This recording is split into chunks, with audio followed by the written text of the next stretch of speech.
How to create a clip from YouTube video. To create a clip from YouTube video, first of all, launch the application itself, tap on the search bar, then search for that specific video or creator's video that you want to share with your friends or family.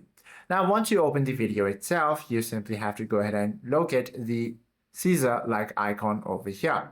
If you don't find it, go ahead and try tapping on this three-dotted menu icon. And if it is not available, that means the creator has disabled this feature.